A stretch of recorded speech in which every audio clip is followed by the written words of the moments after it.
Women's Bowling Association is making its third consecutive stop at the Midwestern crossroads of the United States. We are at the Hoosier State for the 1998 Clabber Girl Graders Terre Haute Open.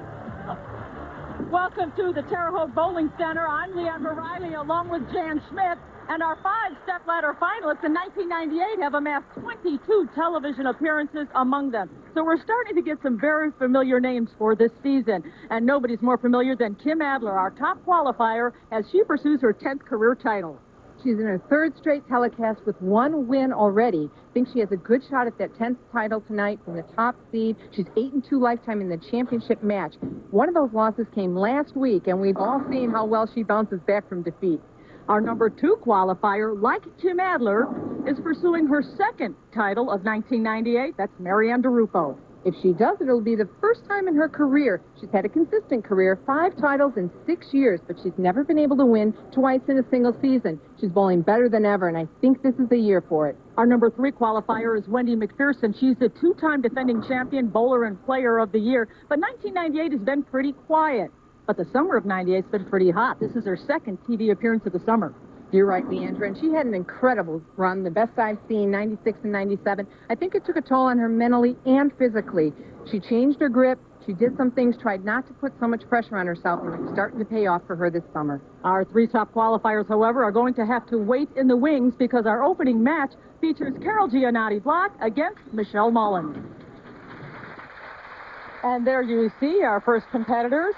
Carol Giannotti-Block has been on TV 8 times this year, and she said, Michelle Mullen, you are going to start things off. 67 bowlers began here this week in Terre Haute, and 5 remain. All 5 are over 30. A veteran field. Michelle Mullen probably doesn't feel like a veteran right now, though. Haven't seen her on a telecast since 96, the fall of 96. She opens on 19. In 96, when she was on TV, she finished 5th. That was in Baltimore, Maryland. What a difference a year makes. Last year, her total income was $67,000. This year, she's only made $9,000. So it hasn't been a great year for her so far. That's right, but she's been really dividing her energies and her attentions into a lot of different things. She's coaching. She's writing now some articles for the bowling magazine. So she's really a busy lady. And now it's time for Carol Giannotti-Block to step up. These are 2 of our taller bowlers. You can see she's an 11-year pro out of Australia. Stands 5'7". Mullen stands 5'8". Oh! Gets a lucky drop there to open things up on 20. Dropping out that 7-pin pretty late. Now you saw the average for Mullen was 208. For Carol Giannotti-Block, it was 209 plus.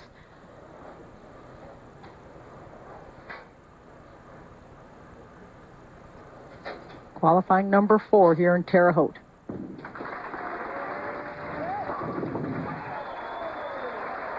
She's looking to have fun, and it looks like she is. Not only are all of our bowlers over 30, they are all right-handed. So if you were an over 30 right-hander, you stood a better chance of getting in our stepladder finals this week. Thanks for pointing that out. Present company excluded.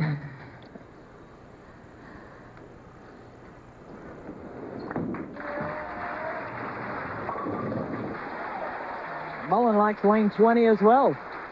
There she goes, getting herself on track, as I mentioned briefly when she was up the first time. Energy been divided. It's very hard, and I can relate to that, to try and pursue your bowling career while you're pursuing other avenues and other careers that you're looking at for your future. Sure. So you have to say, okay, I have to put some attention in that direction, but in the meantime, your bowling suffers. Columnist for Bowling Magazine and the Bowling News. So she conducts a lot of instructional clinics. More about that later. Well, she's trying to stay out here on the tour. Now, she's only missed the tour 4 times this year, 1998, but 3 of them were on this summer swing that she didn't come out. Yeah, and she came out last week for the first time. She said, hey, this is going to be good. I can go home between each week because we're nearby in the Midwest here. She lives in Chicago. So she was able to go home, regroup, and she said it was great. She felt refreshed. Changes balls to shoot that fair, covers it nicely.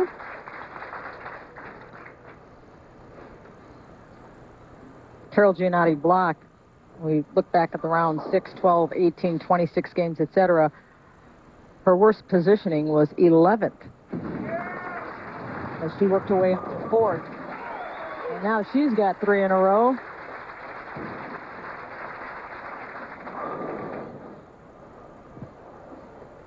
Carol stands with the ball chest high. Watch her push it up. This gets her going. She kind of rears up in a way. Up, leans her body back a little, and she gets that arm flowing. Goes about head high. And look at this release. Very natural style bowler, all field bowler. Gets the job done great. And it's a 4-bagger for Carol Giannotti Block. She likes it here in Terre Haute, Indiana. Exactly where is Terre Haute, Indiana? Well, it's located at the intersection of US 40 and 41. It is known as the Crossroads of America. You are looking at Michelle Mullen. Already she trails by 30 because her opponent has 4 in a row to open things up at the Greater Terre Haute Open. Now, we talked about Michelle Mullen having a lot of responsibilities. She is the co-owner of Professional Bowling Instruction Incorporated with Don Moyer, and what a successful clinic instructional operation that is. It is. They run anywhere from half-day clinics to 3-day clinics. They employ a lot of the ladies out here on tour. I know Wendy McPherson Patanos on the show today. She coaches for Michelle. Carolyn Doran Ballard does. It's a great clinic. Everyone that's been to any of them, they're very pleased. They can do short clinics. They can do 3-day clinics. They videotape you. It was like an 8-to-1 student to instructor ratio, which is great. They can really give a lot of sound advice. Everybody sings its praises. And now she puts up 2 in a row as she dials in the lanes here at the Clabber Girl Greater Terre Haute Open. Now, I hate to bring this up because she's got 4 in a row, but I have to. If she should punch out, MasterCard will pay her $50,000, and I knew the minute I said it I would jinx it. I am sorry, Carol Giannotti Block. It's but okay. Folks, you didn't do it. They did it in the truck. They put it up on the screen. You had no choice. Okay. And I hear them closing the bank vault in the back room, waiting for the next match. You're starting to count those dollar bills.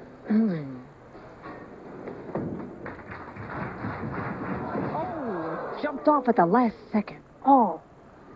And a rare error from Carol Giannotti Block. She backs the ball up at a 10-pin, and it continued to back up. Watch this. She flattens it out, kind of end over end. Sometimes backs up a little bit. Look at it go. It's not going to turn because you can see the fingers and thumb. It's rolling dead end over end. It never turns over, falls off in the channel.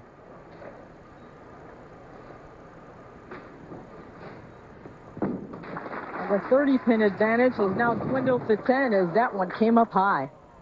It may have shaken her up a bit, but it wouldn't normally. Carol shakes that stuff off.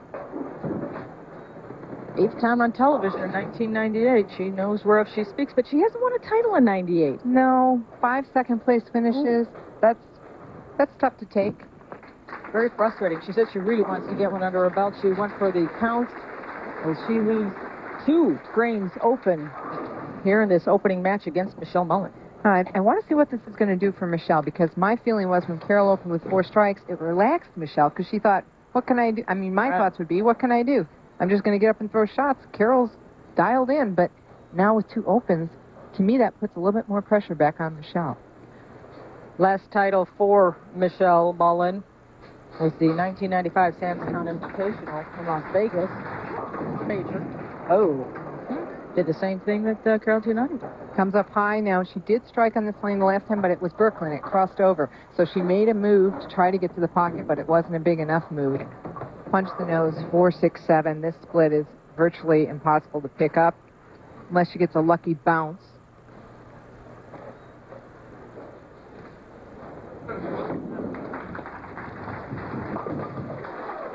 We asked Michelle Mullen what was the key to making the show, because she hasn't been out one in quite some time.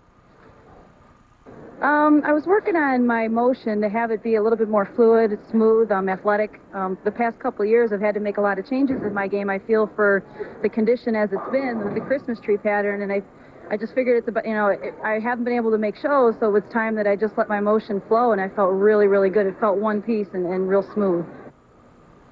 And she has been smooth. You see she trails by 11 right now. The Christmas tree pattern she talked about, it's when the conditioner is laid on the lane, basically in the shape of a Christmas tree, tapered too wide and goes wider. She had trouble playing on that and had to learn how to move around to do that. It appears to me, we're not on that pattern right now, but see how she's in deep, sending the ball out to about the 12th board. So Michelle Mullen and Carol Giannotti Block actually have a horse race going after it looked like it was going to be a blowout for Carol Giannotti. So nothing's resolved yet here in Terre Haute, which happens to be the home of Indiana State University. And we know who made this school famous, none other than the NBA's legendary Larry Bird. You're looking at Carol Giannotti Block, who's enjoying an 11-pin lead following 2 open frames. She's back in the groove of things. Had a 4-bagger, 2 open frames, and now she seems to have found her mark again. Well, she missed that 10-pin and then split after that. So I think the break was actually good for her in this regard, the commercial break. She had a chance to regroup. Leads by 11. Rossford, Ohio, last year, when she won her last title. As we said, she's been on TV 8 times. Oh. Wow. Delayed reaction. Ball coming in late. It's coming in behind the head pin almost. Head pin dancing off the wall, the 5-pin. Couldn't decide if it was going to go or not. Times like that, you need an earthquake. All right, this is Michelle Mullen stepping up in the 8th frame. She's working off a strike in the 7th.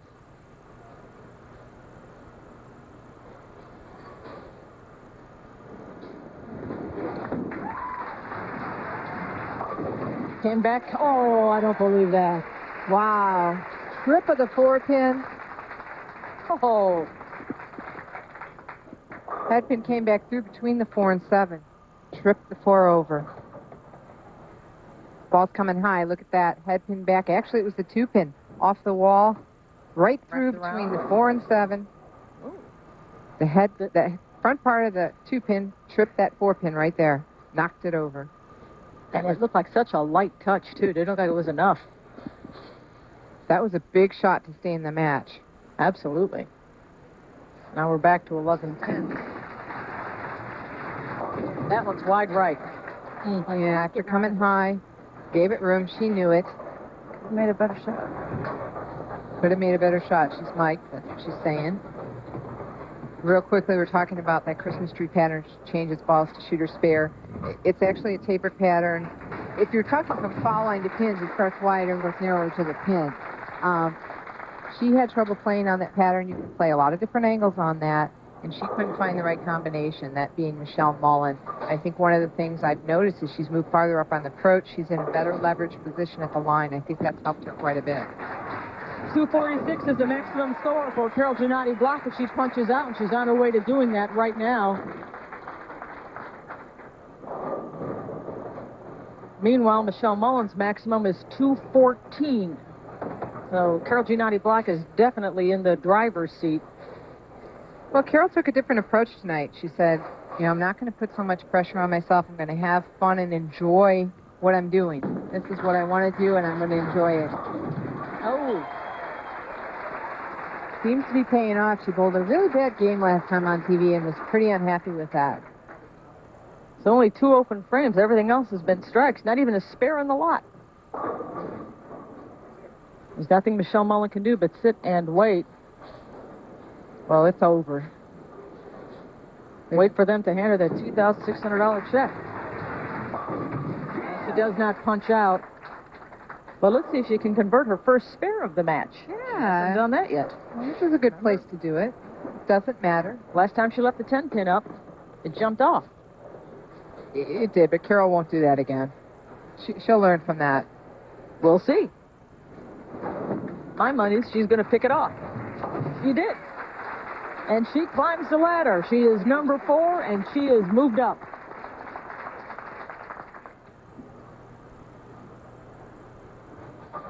Well, Michelle Mullen's happy to be on this telecast. She'll be back up next week at Rockford Bowling. So our next match will feature Carol Giannotti Block against our number 3 qualifier, Wendy McPherson, at the Greater Terre Haute Open.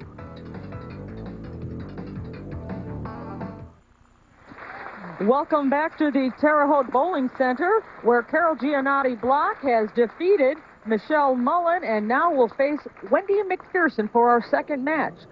Carol Giannotti Block will bowl first. She will be on lane 19, as was Wendy McPherson's choice. We just saw a score, 235 to 191, and that's not how she started the last match. She had a 4-bagger to open things up against Mullen, and here she's got the split.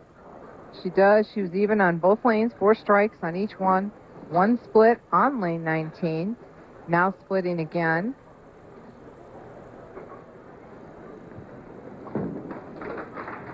So having a little bit of trouble on that lane.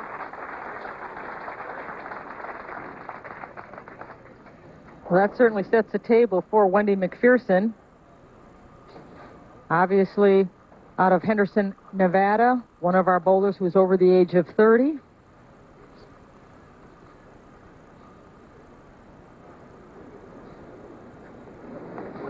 Husband is Nick Papanis. And that's always a good feeling to start things off. It's a light mixer. She drops her ball very quickly as opposed to Carol Giannotti, who raises it up and off. She drifts to the left here about 7 boards. Real compact game. Nice, even arm swing. Gets a little bit of skid through the heads, has that funny ball roll. That one really never even got into a roll, but a light mixer. There you see her average for the week. 210. Oh, that one came back high. Knew that was trouble. Yeah, came light on 20, now high on 19. We may be starting to see a pattern. Carol Giannotti Block splitting on 19. The left lane maybe hooking more. Some of the pairs, to me this week, they went both ways. The right lane was tighter on several pairs, but the left lane on a few was tighter. So as we move across the house, it's very difficult. Scores were low this week, and that's why. You know, one thing we didn't mention is that she also had a 300 game in 1998. It was back in Huntsville, Alabama during the winter swing. But you can never count Wendy McPherson out. Okay, Carol Giannotti Block last year earned $142,000 plus. This year, $67,000 so far. Her high game was 279, but the low game was 133. That 10 isn't going anywhere. It's going to shake. Low game was 133, and that should be encouraging to the folks at home that, hey, sometimes even the pros find a lane or a condition that they just can't dial in. And that ties into just what I was saying. Moving across the house was so tough. The pairs were so different. And you have to understand, when we're out here on tour, when we move from pair to pair, we don't get a warm-up shot on that pair. Oh. We don't get to line up like you would in your league and continue on that pair. So it's tough. And when the pairs play differently, you can shoot a bad game real easily. You mentioned that 142,000. She did that with 11 shows last year. She's in her 8th show this year, so she's on pace to maybe surpass that. Our record is 12 at this point in time. There, she's got number 19 under control. Open on that frame with an 8. And now Wendy McPherson is up. Now she bowled over the break between the spring and summer. There you see in match play she defeated Carol Giannotti Block twice. Look at that low. Look at that was when the low score hit against her. She worked with professional bowling instruction clinic with Michelle Mullen that we talked about earlier. We also spoke with her earlier about being 80 under after 3 games and how she turned it around.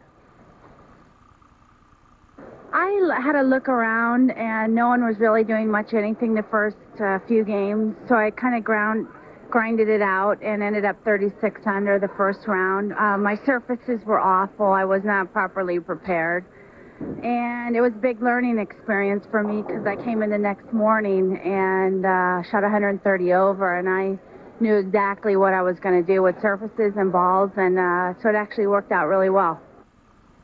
Well, she stepped off there a moment, was a little distracted. What she was trying to do, what she meant by that, we had a lot of hook early on in practice. The back end of the lane was hooking.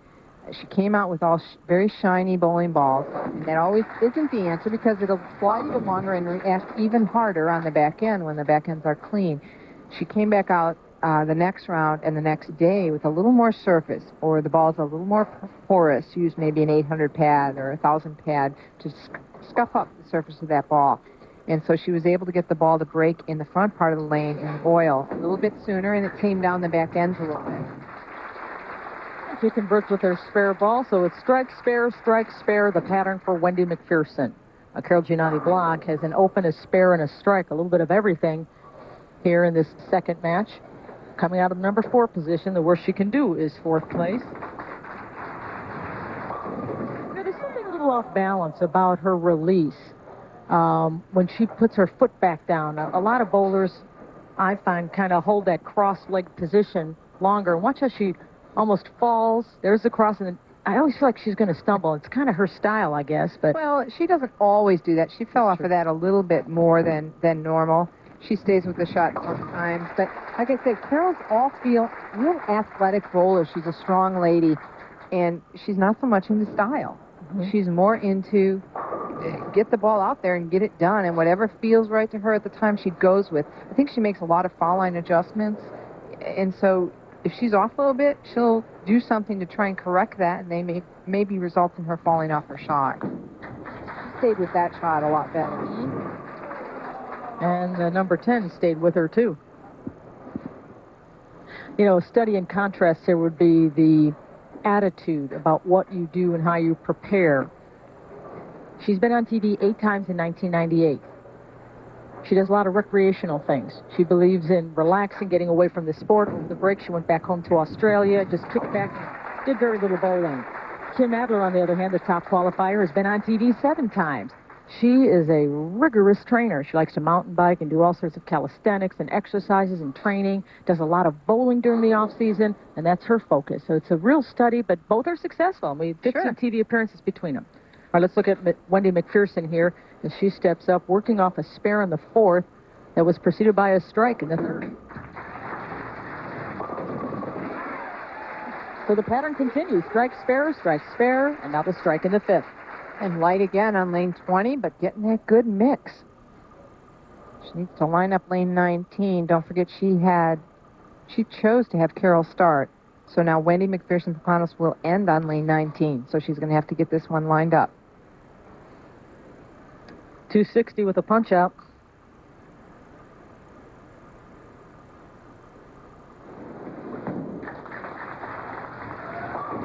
Oh. And that won't happen here. That was a good shot.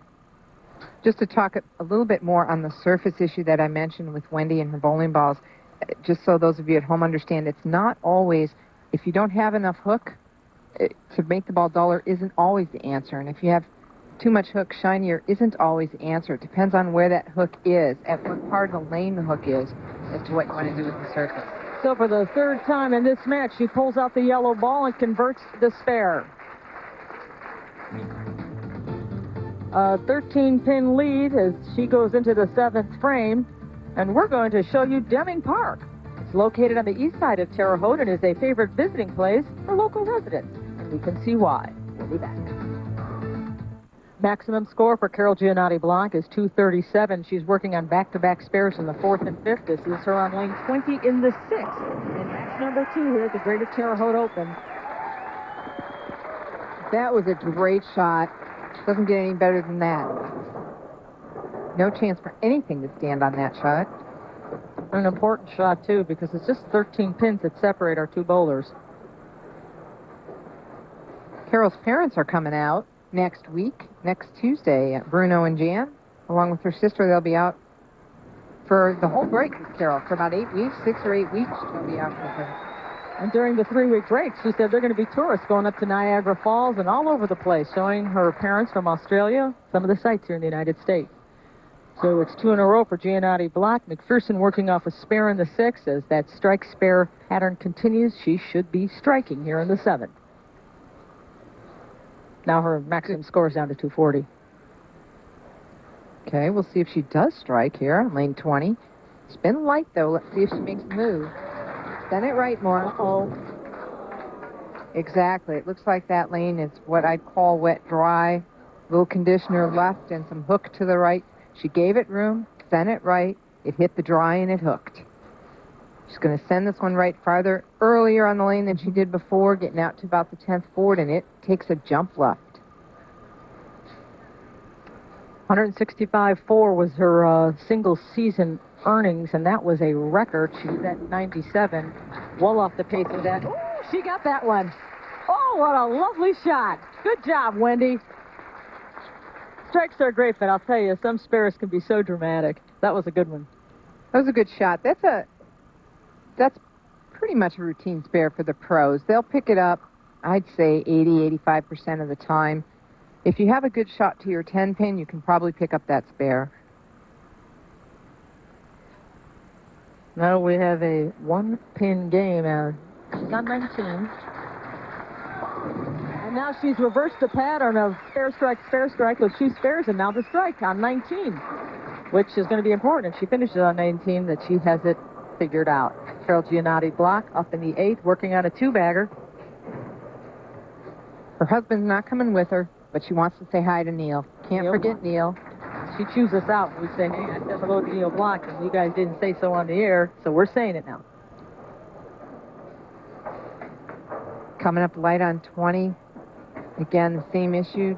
She said, okay. She put it in her hands. She'll take the 2-8. Not the easiest spare, but makeable. She was glad the 10 kicked out.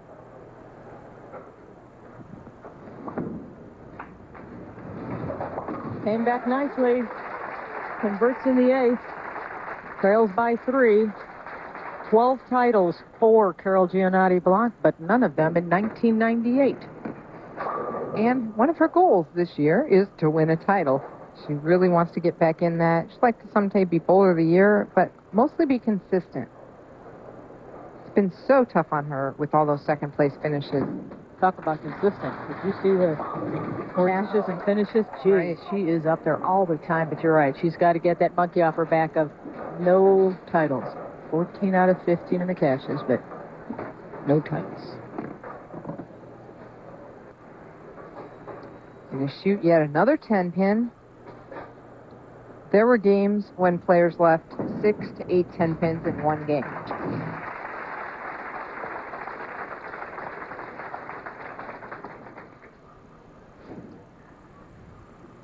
Four solo 10-pins left up. Fifth time she had left it up in the entire match as Wendy McPherson saw her max score go from 260 to 240. Now it's down to 228 as this match stays ever so close.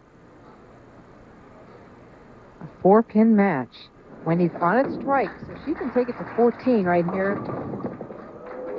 Not like that. And again high. She seems to have no in-between on that lane. She either has hook or skid. She's going to go on the nose, 2-pin off the wall, kicking out the 7-pin, which is fortunate. She can pick the spare just the same way she picked the 310, the split we saw earlier. While sliding, now watch it break. Yeah.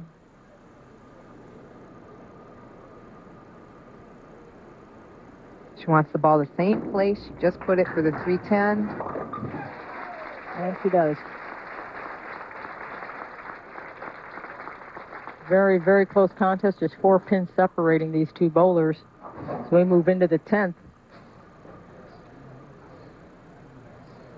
Wendy can shut her out here. 2 strikes and 7 pins. It's not the 7 I'm worried about. It's the 2 strikes.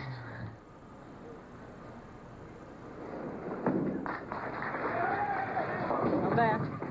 Oh, ducks in a row. Look at that. This is what we'd call an outer range. You've heard of double wood. This is triple wood. Here's the 5-pin slid over and stood up directly between the 2 and the 8-pin.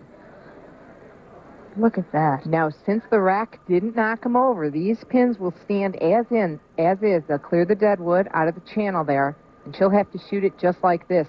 If the rack had knocked it over, the pins would have been respotted in their original position.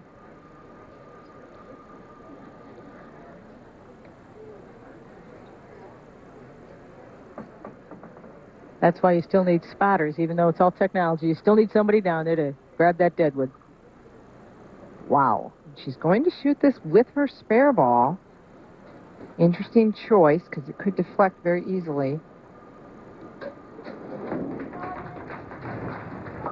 Oh, and that's the problem with that shot. That's what I was afraid of with the spare ball. It's not going to drive through hard enough. You'll take out 2 pins, but 3 are tough to get. You really need the ball driving through, or you'd have to hit it dead on. Now Carol Giannotti blocked. She's going to need a mark. Oh, there's one. Let's take another look at that. Watch it. The ball's coming in the picture. See how it deflected? It deflected off the first pin, off the second pin, and there was nothing left to take out the back pin. And the pin action sent them to the left, and the third pin was just left standing, untouched. Strike ball might have continued to drive hard enough to get that back one out. Reigning 10 pin. 5th time it's been standing alone. So Wendy McPherson, second TV appearance of 98, finishes 4th as Carol Giannotti Block continues to climb the ladder. I know Wendy wants to say hi to her niece, Kendall Lee Smith. Sorry I couldn't win for you. Carol Giannotti Block will face Marianne DeRupo, but coming up, it's time to Ask the Pro. And we've got a question about babies. Don't go away. They both stand 5'7". They're both about the same age, but they're from different hemispheres. Susquehanna, New Jersey versus Morley, Perth, Australia. And the Aussie's going to bowl first. Carol Giannotti Block in her 3rd match. In the 2nd match, she defeated Wendy McPherson, 194 to 184. Let's see what she can do here against Marianne DeRupo. Coming up a little high. She sent that one pretty wide, pretty far to the right. Left just a 4-pin. She had 6 strikes on each lane. Had 2 splits, though, on lane 19, and it almost happened again right there. Ball driving hard.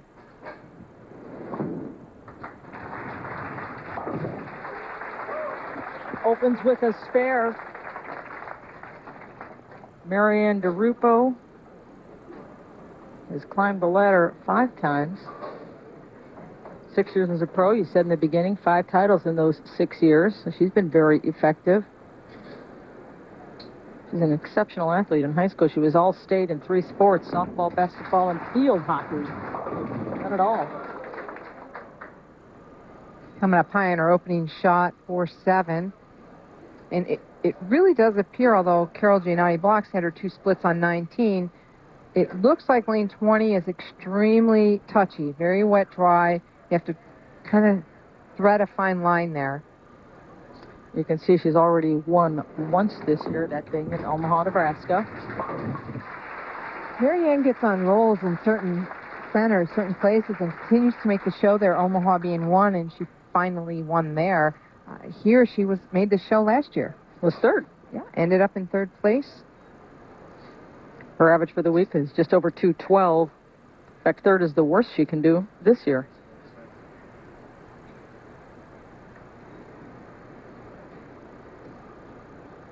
Did very well throughout all of the rounds. Was always in the top 5 all week long. And now light on 19, and we're seeing this with every player. If they're light on one lane, they're high in the other, or vice versa, either direction. So it does appear the lanes are different. And again, as I said, it was that way most of the week on most of the pairs. Marianne DeRupo is a member of the AMF Pro staff. 2 spares sums her up as we open our 3rd match. Now, in match play, these 2 have already met. Carol Giannotti Block prevailed.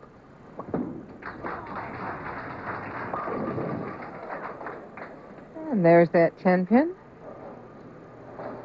Seen a lot of him tonight. Yeah, a lot. Notice it's a he. Yeah, a little bit pesty. I'm not going to go there.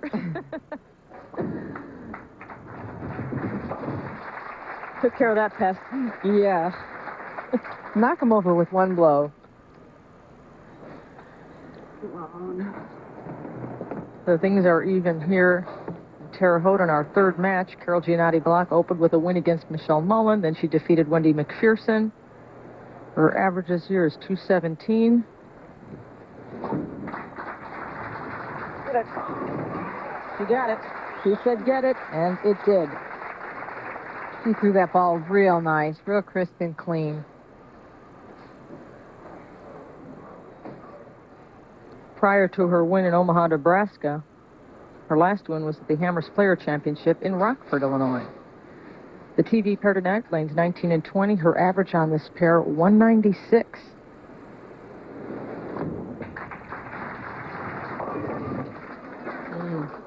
And light on lane 20. She was high the first shot, leaving the 4-7 on 20.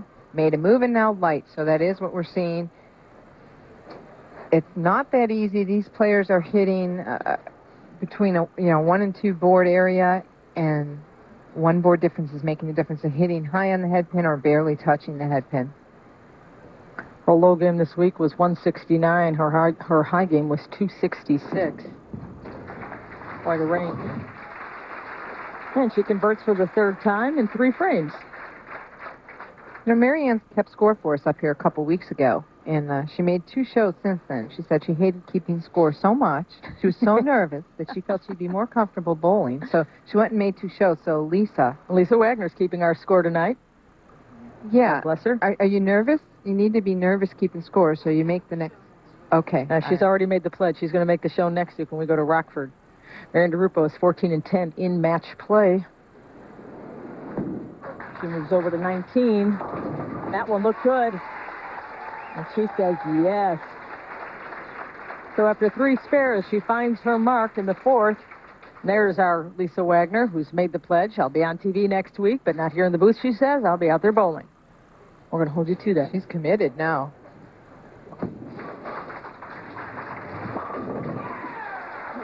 Thirty-time titleist Lisa Wagner, so when she speaks, I believe her. Giannotti Block strikes in number 4. That's 2 in a row for her after 2 opening spares. Well, she lost when she was higher up, top seed, so maybe she figures she's going to come up the ladder to win that title this year.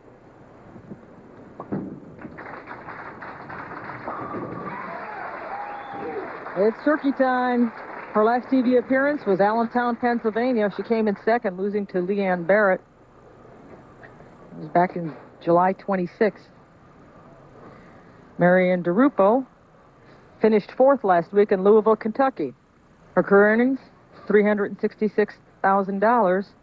So far this year, $54,900. Look at the eyes. Very intense on the target.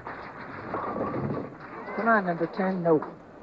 Hit a little half pocket there. 10-pin didn't fall. She made an adjustment, though. At least she got to the pocket now. Now she'll have to try to work on carrying. She's going to change balls to shoot her spare. Takes her wristband off also to shoot her spare so she can flatten it out. It's a good tip. If you can't break your wristband back, like some of them you can dial and adjust them. If you can't, you may want to take it off the shoe. Marianne rocks on her first step, but kind of has a 4-step approach after that rock. It's a short approach, and watch her power step. In her 3rd step right here, look at the big push she gets. Watch how hard she pushes into that slide. She keeps that foot on the floor, halfway into her slide there, really gets a hard push, a lot of leverage with her legs. Powerful, athletic lady. Needs some of that power to close this 21-pin gap. Here in the 6th frame. Back up high. Whew. 4-9. We saw a lot of these this week. Either the 4-9 because the ball drove so hard at the back end, or the 7-10 because it came in late behind the head pin. Out of pocket splits. She'll probably give this a run in the position that she's in. She's going to need to go for it because she's down already in the match.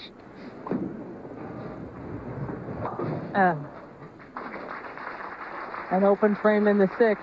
105 from Marianne DeRupo. technically her game's not perfect, which is a shame because the Rose Holman Institute, founded in 1874, is one of the top technical educational facilities in the United States.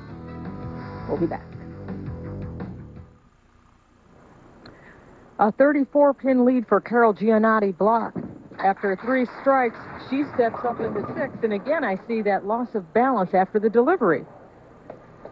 Again, falling off the shot, leaving that weak 10. Some of the players do it. We're just saying weak. Mm-hmm.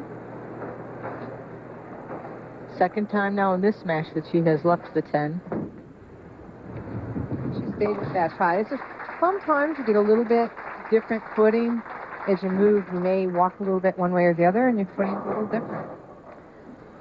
For you PWBA fans who've been looking at our 4 schedule, we have filled the little void that was TBA. The Columbia 300 Delaware Open will be held at the Bolorama in Newcastle, Delaware, September 26th through the 30th. There are the numbers to call for the Pro-Am. Boy, did that thing come back. Did that come back? And the reason we're going back to Delaware, there's a lot of help. A lot of people work together to make it possible. Columbia 300, First USA, the PWBA, and STE, which is Strike 10 Entertainment. They all decided that this was going to be the 10th annual event there, and they really wanted this to come back. The community loved it. 215 is her average for the year. This is Marianne DeRupo.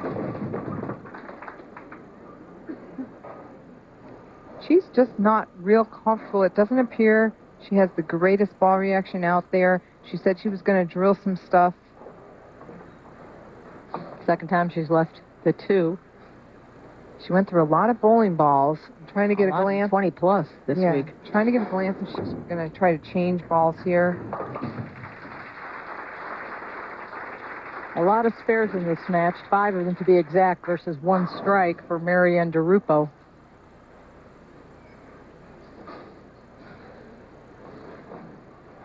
.215 is a best-case scenario for DeRupo, but judging by the way things have been going, I don't think she's going to reach that.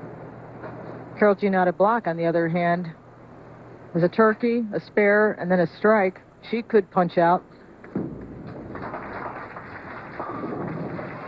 I spoke too soon. Yeah, there's a better result. A little bit better reaction. Marianne trying to stay with something that keeps her real direct into the pocket, not wanting to cross a lot of boards. But so far, it hasn't worked for her.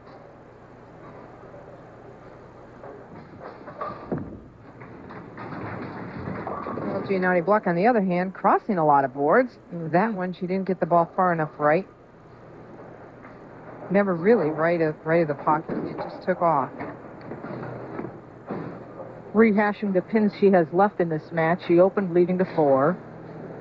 In the second frame, she left the 10. In the 6th frame, she left the 10. And now it's the 3-6-10. But they go down in order. And she still holds a 33-pin advantage.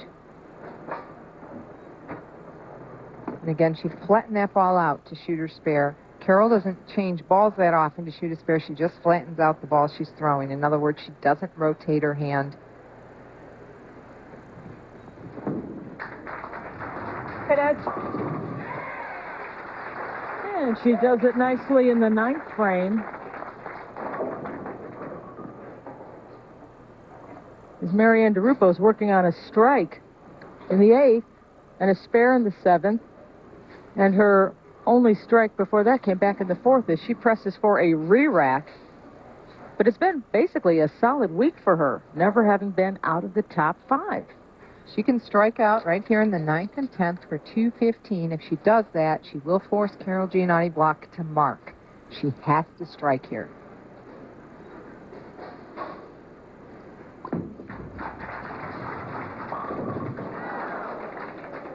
And again, the 10-pin, that was a great shot. She gave it room. She had nice roll, had good ball reaction, but the 10 didn't fall. The second time in this match that she's left the 10. Yeah, the ball's driving. It was driving hard. The 6-pin wrapped right around that 10. Touched it, but not enough.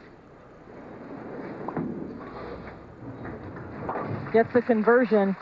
All week long, she said she's been working very hard to get this house dialed in. How many bowling balls did she use? Well, she told us. This week I went through a good 20 to 25 different bowling balls. The reason being is I was trying to match a cover stock or a type of bowling ball to the condition. The condition changed drastically as the games went on, and once I found out what type of cover stock, then I had to match the drilling patterns of where the pin placement is and the CG placement is accordingly to the best reaction for me this week. Okay, Jan Schmidt, translate. Well, she's on AMF staff. They have a big line of bowling balls. She was trying to first match what shell or what outer surface of the ball was the best to give her the best reaction on the lane, or mostly in the front and middle part of the lane. Then when she found that, she matched drilling patterns, in other words, where the weight block was placed inside the ball in relation to her grip to try and get the best flip or reaction into the pocket. So there's a lot of technical things, and that's just a short synopsis, but you may want to go to your pro shop operator and talk to him. Bowling is very detailed nowadays. The equipment is tough to learn. There's a lot of drilling patterns you can use, a lot of things you can do with surface. So you really need to learn that to be competitive. Well, she has it figured out, but is it too late? It certainly puts the pressure on Carol Giannotti Block, but yeah, it's really the too late. 33-pin lead, it's kind of a moot point. She'd have to, Giannotti Block would really have to fall apart here. 195 is the maximum score. It'll be 193 for Marianne DeRupo. So if Carol gets 3 pins on her first shot, it's all over. That would give her 194 without bowling again. Gee, do you think she'll make it? Answer that question with one shot. Well, she's climbing her way. She sure is. Working her way through everybody on the ladder. $3,800 for Marianne DeRupo as she finishes third after qualifying second. Carol Giannotti Block climbs the ladder. Oh, what a hello this has been to Nina Block. So Marianne third for the second year in a row here. Maybe the third year will be the charm if we come back. I hope we are coming back. We love it here. Rick Braden and the staff do a great job. All right, we're going to step aside, but when we come back, we're not going to play any nonsense. It's a no-nonsense shot of the day. This is what it's all about. The Clabber Girls Greater Terre Haute Open. That is the hardware, plus the check, plus the prestige, the points, etc., etc. A lot at stake as we look at our championship match, Kim Adler and Carol Giannotti Block. And she is going to start things off once again. She defeated Marianne DeRupo 226 to 193 to finish her climb to the top rung of the ladder. Will she finish as number one? We'll find out. Well, she said she was going to have fun and relax. I think, thinking like, well, I'm in fifth. What difference does it make? How far am I going to get? Or fourth? You know, I have to go through the whole ladder. But now that she's there, as you can see, lane 19 now, or better, lane 10 strikes on that lane coming up high here. I'm wondering now that she's in the championship match, if she's going to start thinking about those 5 second place. Oh, yes. 8 times on TV, no titles to show for it. Kim Adler, on the other hand, is enjoying her 7th appearance on TV, but has a title to show for it. She's the smallest of our bowlers, 5 feet 5 inches tall. As I said, they're all 30 and over. You know, I called her a fitness freak, but I say that affectionately because this woman is into mountain biking, exercise, lifts the weights, really trains hard as a very serious athlete. And her physique shows that. She's really into the athletic side of bowling. Now, in match play, these two bowlers have met, 245 to 225, 2 great scores, 2 great bowlers. Well, career-wise, in TV, Kim Adler's average versus Carol Giannotti Block is 201.2. Carol Giannotti Block's average versus Kim Adler is 227. Interesting.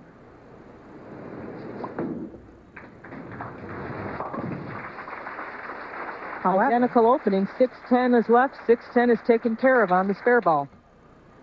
However, Kim Adler has come out ahead 3-2 on TV versus Carol Giannotti Block. Average for the year, 216 plus. 9 titles for Kim Adler.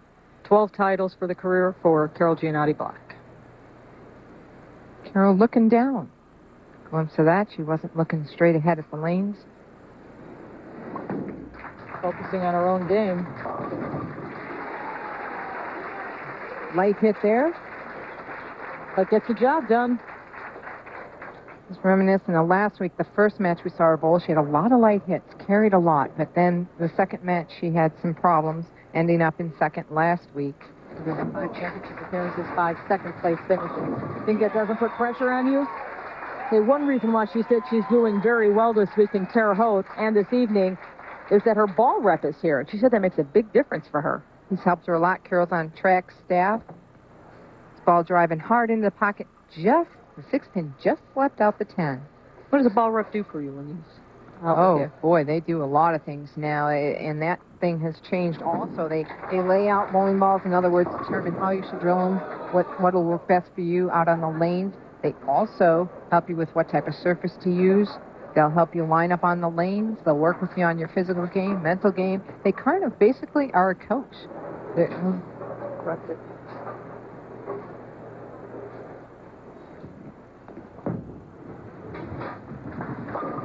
Again, she knocks down the 6-10.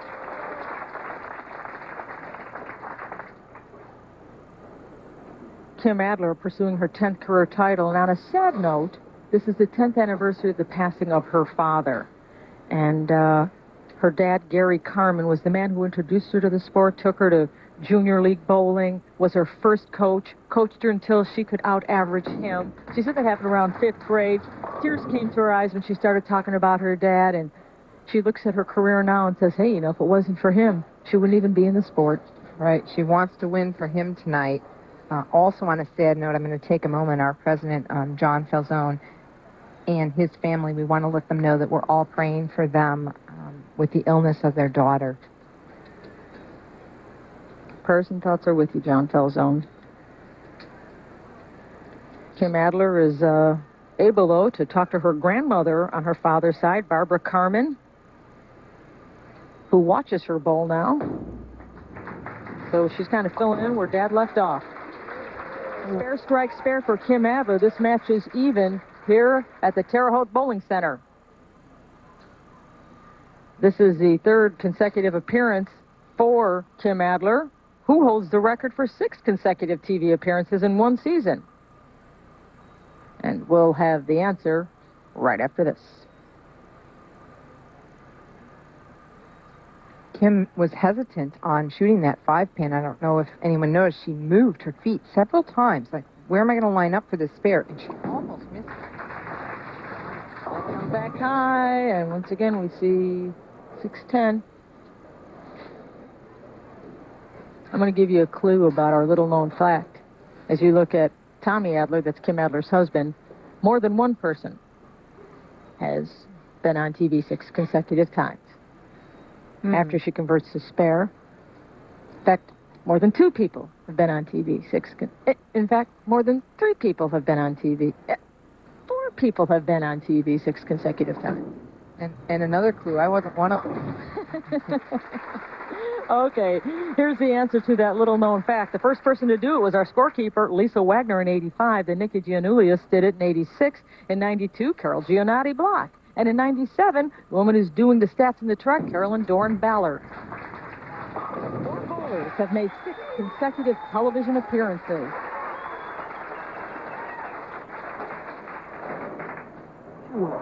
Carol striking on lane 20 now.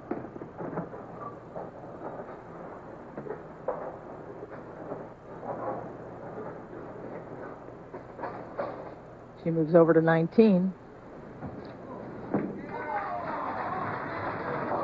Ooh. What went wrong? Well, 19 had become the better lane for her. She's now striking on 20 again, missing on 19, coming up light. She's shaking her head. I think she's not happy with that shot. Just didn't turn over. No. Hit a strip of conditioner. Actually, it looked like she threw it pretty good. Uh-oh. Yeah, look at her rolling her eyes. She knew. She was uh-ohing, too. She's saying thank you very much. Spare strike, spare strike, spare. Sums up Carol Giannotti Block as Kim Adler working off of 2 spares in the third and the fourth. She has 1 strike in the match. That came in the second. Wall to wall, this woman was a leader. That's the first time in her career she's been number 1 after 6 games, 12, 18, 26, 34, 41. Will she be number 1 after tonight? She's not exactly in control in this match. Neither player in control right now. Kim leaving a 10-pin. She's going to change balls to shoot the spare. We talked about last week how she had a couple errant shots, and I was wondering if she was slipping or sticking. Actually, what it was she hit her ankle twice during that match, which is something she hasn't done in years. I was really not sure why it happened. You know, the funny thing is you'd think if you hit your ankle, you'd wince and grimace with pain, you'd collapse and cry. But she said when she was starting to bowling, she hit her ankle so many times that she actually made her ankle dead, didn't feel it. Kim has a 5-step approach. She drops the ball as she starts to move it very early there. Quick feet, a very low backswing we looked at last week. Watch the leg drive. Watch this follow through. What a great finish position she has. Never falls off a shot. Always strong. Look at that follow through all the way around. She hits herself in the back with every shot. And for a little bowler, it's a heavy ball. 16 pounds. That's right. She's usually throwing 16 pounds. She has gone back and forth between 15 and 16. But when there's more conditioner, she opts for 16 because she feels she gets better hit. Now, she's not using her spare ball. She may go for this. You want to make sure you get the 2 pins. It's a close match, but yet she probably feels she needs the spare at this point. She wants to hit the left side of the 4-pin with the ball. The ball will take out the 7. The 4 will slide over into the 9. In theory. And she executes. Oh, she hit it right. It just didn't slide right. An open frame in the 6 for Kim Adler. So Carol Giannotti has a lead. It is 17 pins for Giannotti Block as she works on a spare. She's singing something, but it isn't I Quite Have a Win Tonight. The Indiana State song, meanwhile, is On the Banks of the Wabash Far Away. It's been the song since 1913. It was composed and performed by Paul Dresser of Terre Haute. Carol Giannotti Block, she is up in the 6th frame enjoying a 17-pin lead. And a strike off a spare in the 5th. Again on lane 20, she has a Dutch 200 going. Striking on lane 20 every time with shots just like this. She's deep inside the ball, out to about 15 and back. Slapping out the 10. Last one to go. Both players, during a break, walked over and talked with their respective ball reps. We were talking about ball reps and what they do. They had a discussion over what was going on the lanes and what adjustments they thought they might want to try. So, all representatives taking a bigger and bigger role out here on tour. This week also we had caddies.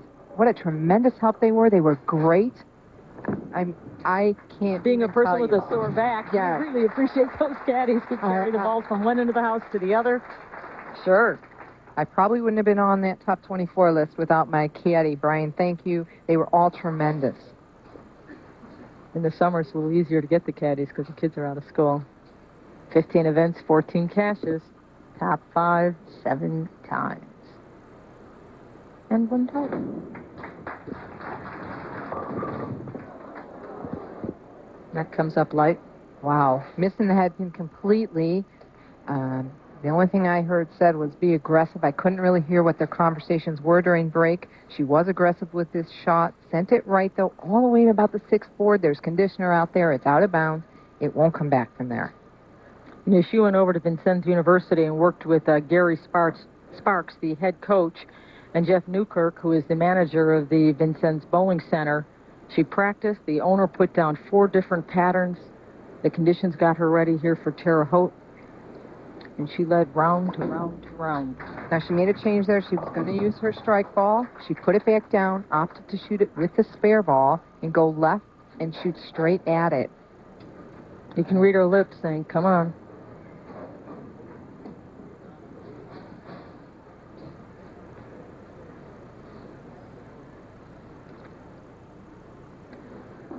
Let's take a look at the score here in our championship match. Carol Giannotti Block has a 29-pin edge. Spare, strike, spare, strike, spare, strike, spare. A real pattern developing there. Kim Adler is struggling with a split in the 6th, a split in the 7th, unable to convert either one as she steps up now in the 8th. One of those splits was a good shot, though, the 4-7-9. A little bit unlucky to leave it. Dials in on number 8. That is just her second strike of the match, and she still trails, though, by 29 as Carol Giannotti Block steps up on lane number 20. Giannotti Block pleased with her performance so far this year, but sure would love to get a win under her belt. She finished second in Lubbock, second in Huntsville, second in Atlanta, second in Omaha, second in Allentown. She's sick of that song. She's looking actually over to the right. She's looking as if something distracted her there out on the approach. A lot of movement going on right now. 10-pin fell out here at the last minute, leaving just the 3-6. However, they are spread. She could end up chopping them. Backs it up wisely to cover them both.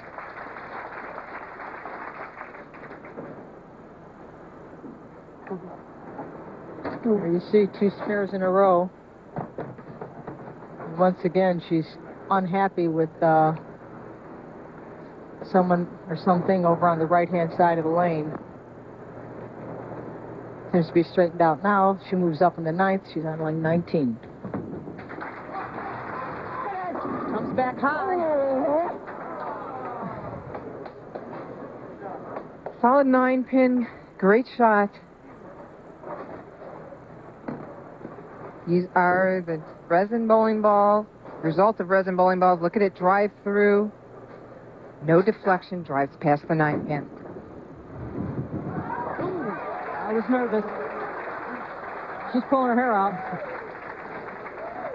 207 if she punches out for Carol Giannotti Block versus 201 for Kim Adler. I believe Kim Adler made a ball change on that last shot. She has a few balls on the rack, so it's a little hard for me to see at this point. She did use a different ball. This is a different ball on this lane. Working on a strike in the 8th. This is the 9th. 2 in a row. We went to 2 different balls. One ball in the left lane, one ball in the right lane. What a change. 16's the difference, but when you look at maximum scores, it's only 6.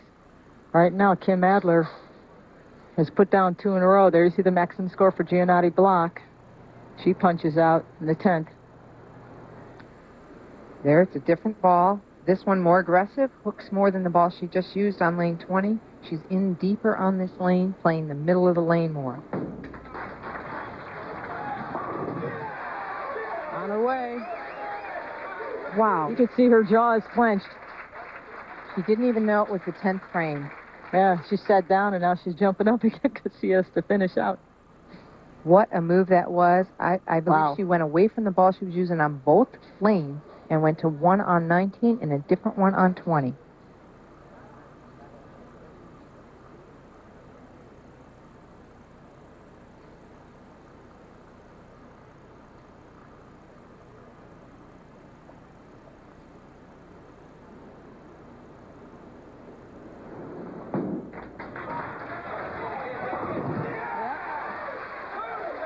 One more. That's Bob Hippelhauser. He's the president of Clabber Gill Baking Powder Company. They are the sponsors here of the Greater Terre Haute Open. Big thank you to him and his company for all they've done here in Terre Haute. Definitely. They've been a tremendous sponsor for 3 years now. They had a big luncheon for the ladies today. We all went out. Thanks, Bob, for that. All of Clabber Girl. 4-bagger for Kim Adler. She just ran out of frames. Really coming on strong here at the end. Little noise in the background. The house got loud. I hope that doesn't break her confidence. Yeah. Well, that's all right. 9 pins out of 10. Instead of a 201, she finishes with a 200. Now remember, best case scenario for Carol Giannotti Block is 207. Carol has to double here. She needs 2 strikes and 4 pins to win this. Must strike. Must strike here. There's one. Boy, this one's going right down to the wire. Oh, boy.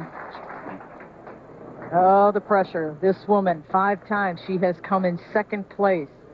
She must get a strike here.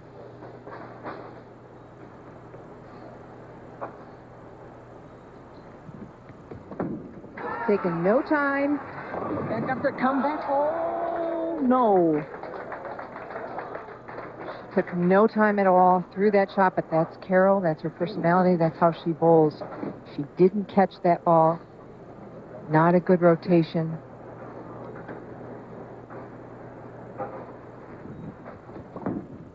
That was it.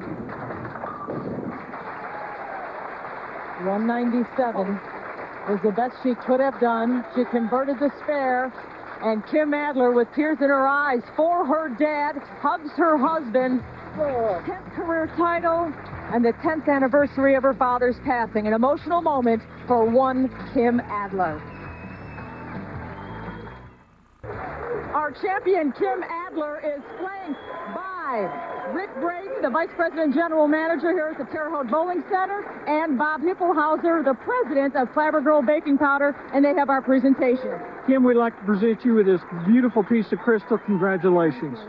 I'd like to thank Clabber Girl and Terre Haute Bowling Center, and this marks my 10th win, and it's the 10th anniversary of my father's passing.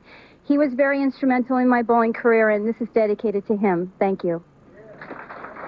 Congratulations, Kim, and here's your check. And good luck. Thank you very much. Bittersweet victory, but it's number 2 for 1998.